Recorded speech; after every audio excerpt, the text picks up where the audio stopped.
All right, let's get straight to it. We're talking about a really serious security disclosure today, CVE 2025-14-733. This isn't just some theoretical bug, it's a critical zero-day that's being actively exploited right now.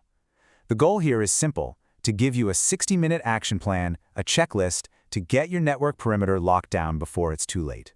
So, let's dive in. And look, the stakes here are incredibly high. The one device that's supposed to be your fortress, your firewall, could right now be a wide open door. We're talking about attackers walking right in, no credentials needed. And I want to be crystal clear, this is not a what-if scenario. It's happening as we speak.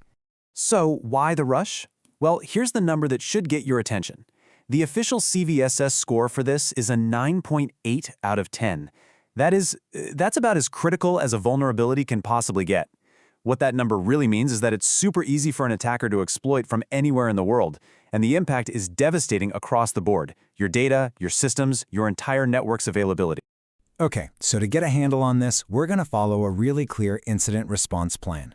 First, we'll break down what this vulnerability actually is. Then, we'll figure out if you're exposed. After that, we go hunting for any signs of intruders. Then comes the main event, the 60-minute remediation plan. We'll wrap up with containment and hardening, and finally, how to verify you've actually closed the door.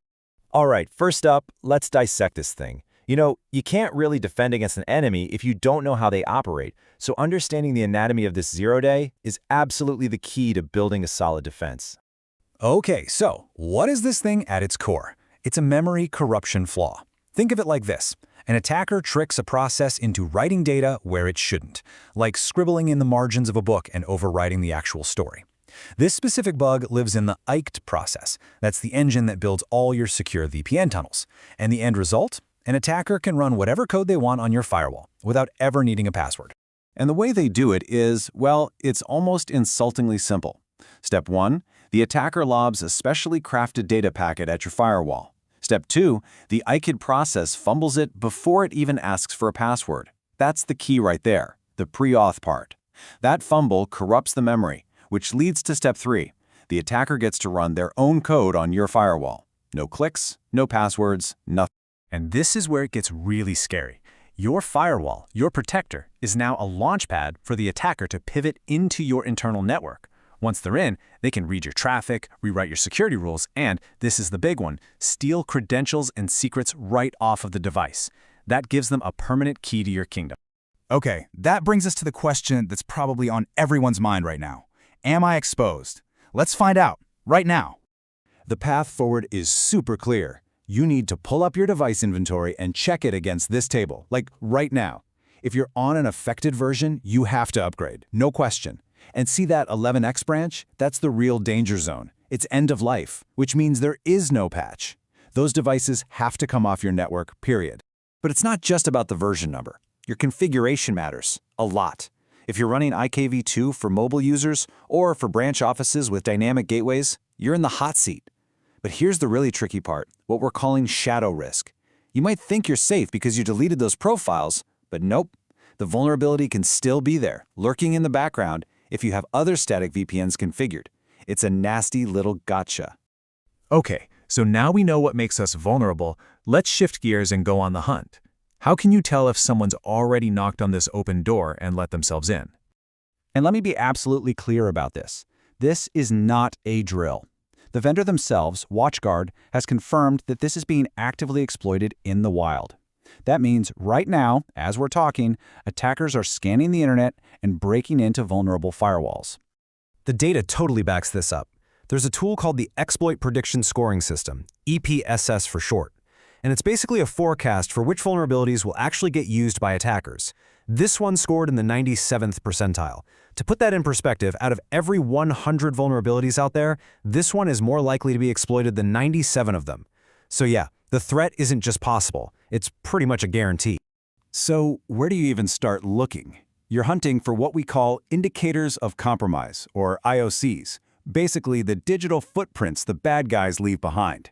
So get into your firewall logs, your NetFlow, your SIM, whatever you use, and start searching for any traffic going outbound from your firewall to these specific IP addresses. That outbound connection is a huge red flag for a compromise.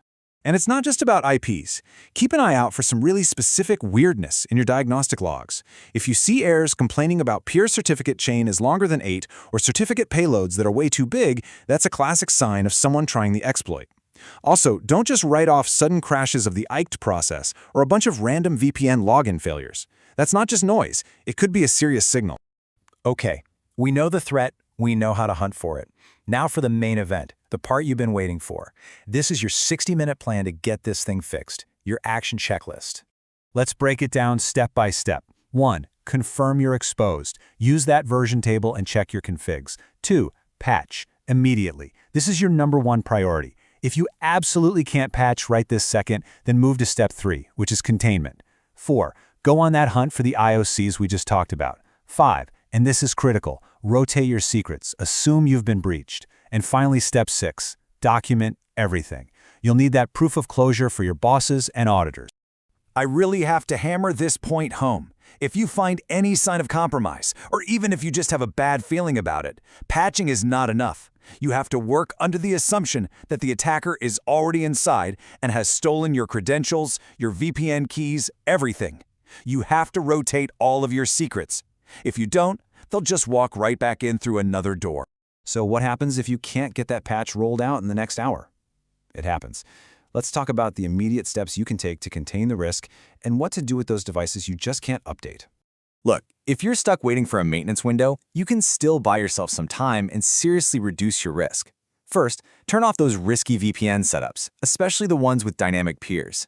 Shut down any old IKv2 tunnels that aren't absolutely critical to the business. Then, go hard on the device itself. Lock down the management interface to only trusted IPs and really tighten up your outbound traffic rules so you can spot if anyone tries to sneak data. Okay, we're almost there. Let's talk about how you can verify that the job is actually done and take a quick look at the bigger picture, how the whole world responded to this threat. This timeline really tells the story of just how serious this was. Look at the speed. December 18th, the vendor discloses. The very next day, CISA adds it to their known exploited list. That's the big one. A few days later, you've got Canada and New Zealand issuing national alerts. The speed of this global response just screams how critical this vulnerability truly is. And as we wrap this up, I want to leave you with a core principle. It can be really tempting to try and run an exploit to see if you're patched. Don't do it. That's a dangerous game to play. Professional, safe validation is about confirming the patch is there and the risky configs are gone. You never, ever try to blow up the very thing that's supposed to be protected. So, you did it. You patched the perimeter, you've secured the firewall against this threat, but you and I both know that security is never really done, is it? As you close out this incident, the most important question you can ask your team is, okay, we plugged this hole, so what's our next weakest link? Where do we need to focus our energy tomorrow?